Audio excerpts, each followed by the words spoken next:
नमस्कार दोस्तों आज मैं आपके लिए एक बिल्कुल इम्पॉर्टेंट फैक्टर लेकर आया हूं जो कि है कलई का टांका। कलई का टांका क्यों लगाया जाता है, जिसे हम लाल किताब में कली का टांका भी बोलते हैं, इसकी पूरी मैं आपको नॉलेज दूंगा। कली यानी कि वो धातु है जो कि मिश्रण है चांदी का और टिन का, जिसे कि हम यूज़ करते हैं टांका लगाने के लिए। टांका यानी कि डब्बे को सील करने के लिए। क्यों ये उपाय राहु को कंट्रोल करने के लिए किया जाता है, और इसके साथ साथ ये उपाय शुक्र का भी है। शुक्र के उपाय के लिए भी हम कली का टांका यूज़ करते हैं। आपको ये पूरा प्रोसेस मैं आपको दिखा रहा हूँ। ये हमने वीडियो आपके लिए ही बनाया है कि आपको पता लगे कि किस तरह से कलई का टांका यूज़ किया जाता है। सबसे पहले देखिए, बॉक्स में गंगा जल भरा हुआ है और गंगा जल में ये चांदी का चौकोर टुकड़ा डाल रहे हैं। चांदी का चौकोर टुकड़ा डालने के बाद फिर ये जो काम कर रहे हैं कारीगर, ये ढक्कन को साफ़ कर रहे हैं तेज़ाब लगा के। तेज़ाब लगाने के बाद उसके ऊपर ये जो गर्म करके जो इनके हाथ में रॉड है, ये रॉड लेकर इसको कली के ऊपर, यानी कि इसके ऊपर सुहागा होता है, एक वाइट कलर का पाउडर शेप में होता है, थोड़ा पत्थर शेप में भी होता है। सुहागा और कली यानी कि जिसमें चांदी और टिन का मिश्रण है, इसके साथ मिलाकर और ढक्कन के ऊपर उस गर्म रॉड से उस ढक्कन को सील कर रहे हैं। अब ये सील किया जा रहा है। सील करने के बाद ऐसा सील कर दिया जाता है कि बाद में ये उलट पुलट करके भी देख लें तब भी पानी इसमें से नहीं निकलता है। अब ये उपाय क्यों किया जाता है ये आपको मैं समझाता हूँ। अगर कुंडली में आपके राहु खाना नंबर 7 में यानी कि 7th हाउस में है या शुक्र 7th हाउस में है, तब ये राहु को कंट्रोल करने का उपाय किया जाता है। इसके पीछे लॉजिक क्या है ये समझिए। जो गंगा जल है वो है चंद्रमा, और जो चांदी का चौकोर टुकड़ा है वो है चंद्रमा और मंगल नेक की आकृति, जो कि राहु 7th हाउस में आपके प्रॉब्लम क्रिएट कर रहा है, उसको सही करने के लिए यूज़ किया जाता है। अब ये 7th हाउस का राहु आपके लिए क्या प्रॉब्लम क्रिएट करता है ये भी समझिए।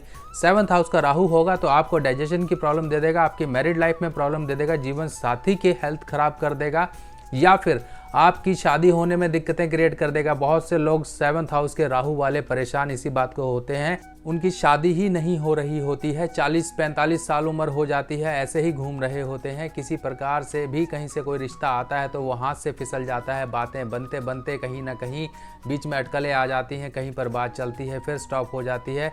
और अगर लव रिलेशन में है तो लव रिलेशन उनका कहीं पर भी मैच्योर नहीं हो पाता है, शादी नहीं हो पाती है।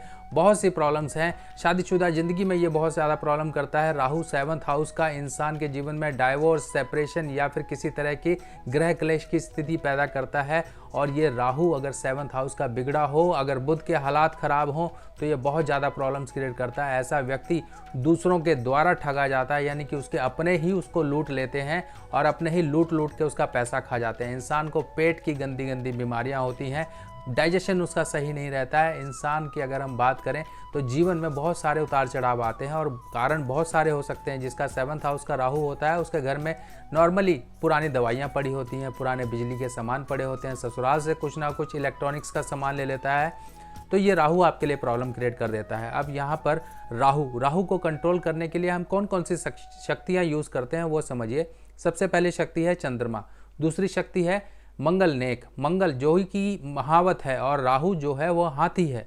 अब हाथी को कंट्रोल कौन कर सकता है? आम इंसान नहीं कर सकता है। जो कि महावत उसको ट्रेन करता है, उसको अच्छी तरह जानता है कि हाथी को किस दिशा में चलाना है, कहाँ पर उसको किस दिशा में मोड़ना है, वो मंगल ही जानता है, यानी कि महावत। तो यहाँ पर मंगल नेक की जो आकृति है, जो आपको चांदी का चौकोर टुकड़ा दिखाई दे रहा है, ये मंगल नेक की आकृति है। गंगा जल जो कि शीतलता प्रोवाइड करता है, और गंगा जल जो कि चंद्रमा से संबंध रखता है, जो कि गंगा की अगर उत्पत्ति अगर हम बात करें तो स्वयं ये भोलेनाथ की जटाओं से उत्पन्न हुई माँ गंगा है, जो कि चंद्रमा का रूप है। अब यहाँ पर ये चंद्रमा का हमने पानी लिया, जल लिया, और हमने चंद्रमा के साथ साथ हमने मंगल नेक की शक्ति को यहाँ पर लेकर जो राहु 7th हाउस का है उसको कंट्रोल करने के लिए ये उपाय किया गया। और इस डब्बे को तैयार करके आपको अपने बेडरूम में रखना है। बेडरूम में कहीं पर भी ऊंचे स्थान पर रख दीजिए, और रखने का दिन सोमवार होगा। सोमवार का पूरा दिन यानी कि दिन के समय ही आपको ये उपाय करना है। अब किसी की कुंडली में शुक्र अगर 7th हाउस का है, 7वें खाने का है, तब भी आपकी मैरिड लाइफ में कुछ ना कुछ प्रॉब्लम आ सकती है। जीवन साथी की हेल्थ प्रॉब्लम्स हो सकती हैं। ये राहु और शुक्र दोनों क्रिएट कर सकते हैं। अगर शुक्र कहीं से भी खराबी पा रहा हो, मान लीजिए पहले खाने में ही राहु है या फिर बुध कहीं पर खराब है, तब भी शुक्र खराब गिना जाएगा। 7th हाउस यानी कि आपकी रिजक, आमदनी, ये कहीं ना कहीं खराब होगी। आपकी जीवन साथी, आपकी पार्टनरशिप, ये सब कहीं ना कहीं प्रॉब्लम में होंगी। और इन सब को सही करने के लिए हमें चंद्रमा और मंगल नेक की शक्ति का इस्तेमाल करना पड़ता है। चंद्रमा को ही हमने यूज़ इसलिए किया, यहाँ पर चंद्रमा की शक्ति को इस्तेमाल इसलिए किया क्योंकि चंद्रमा की यानी कि माता की गोद में जाके कितना बड़ा पापी हो वो एक शांति पाता है, यानी कि शांति, उसकी शरारतें काम नहीं करती हैं। माता जानती है कैसे कंट्रोल करना है अपने बच्चे को, किस ढंग से उसे चलाना है। तो माता की गोद में जाके कोई भी बुरा से बुरा इंसान हो, बुरा कर्म नहीं करता, उसकी सोच उसी प्रकार हो जाती है क्योंकि माता की शरण में आके अच्छे से अच्छा व्यक्ति सुधर जाता है। यहाँ पर यही एक लॉजिक है कि हमने माता के पास एक पापी ग्रह को काबू कराया गया, जिससे कि आपका राहु आपके जीवन में जो परेशानियां कर रहा था उससे बचाव हो गया। अब ये उपाय करना कैसे है ये समझिए। आपके हो सकता है आपके एरिया में ये कलई का टांका लगाने की फैसिलिटी हो या ना हो, तो अगर मान लीजिए आपके यहाँ पर फैसिलिटी नहीं है तो आप ढूंढिए, क्योंकि ये पुराने समय के जो लोग हुआ करते थे वही ये कलई का टांका लगाया करते थे। जो पुराने बर्तन हुआ करते थे पीतल के, कांसे के, उनको रंगने का काम भी किया करते थे, वो लोग होते हैं कलई का टांका लगाने वाले। अब ये कलई का टांका लगाने का आपके सामने मैंने पूरा प्रोसेस दिखा दिया। इस प्रोसेस से आप अपने यहाँ भी लगा सकते हैं। आपको ये जानने में अब आसानी होगी कि ये कलई का टांका लगता कैसे है और क्या क्या प्रक्रिया इसमें यूज़ होती है, क्योंकि आप लोग बहुत परेशानी इस चीज़ को लेके झेल रहे थे। आपको नहीं पता लग रहा था कि होता क्या है, लगता कैसे है। आपको मैंने पूरा इमेज में बता दिया।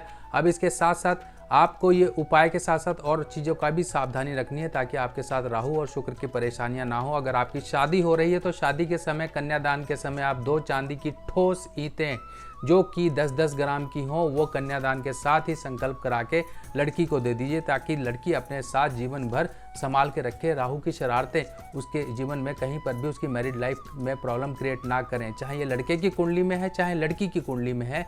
कन्यादान के समय ईंटें जरूर ले लीजिए, चांदी की ठोस ईंटें। और घर में बिजली का सामान मत रखिए। ससुराल से किसी प्रकार की आप इलेक्ट्रॉनिक चीज़ें मत लीजिए। अगर ली हैं तो उनका पैसा चुका दीजिए, फ्री में मत लीजिए, गिफ्ट या उपहार में मत लीजिए। और नीले काले कपड़ों का परहेज करिए। बिजली विभाग वाले लोगों से संपर्क मत रखिए। बिजली विभाग, पुलिस या फिर जेल खाना, इस तरह के लोगों से आप संपर्क मत रखिए। इनके साथ यारी दोस्ती मत रखिए, आपके साथ परेशानियां होंगी। राहु आपको प्रॉब्लम क्रिएट करेगा। और इसके साथ साथ काले नीले कपड़ों का परहेज करिए। ये कुछ उपाय मैंने आपको एडिशनली बता दिए। बाकी आपको मेन बताना था कि ये कलई के टांके के बारे में, कि ये कलई का टांका क्या होता है, कैसे हम इसको इस्तेमाल करते हैं। बाकी और ऐसे ही जानकारियाँ प्रॉपर इन्फॉर्मेशन के साथ मैं आपके साथ लाता रहूँगा। बाकी दोस्तों मिलते हैं नई वीडियो में, तब तक के लिए अपने सुभाष भाई को आज्ञा दीजिए। नमस्कार।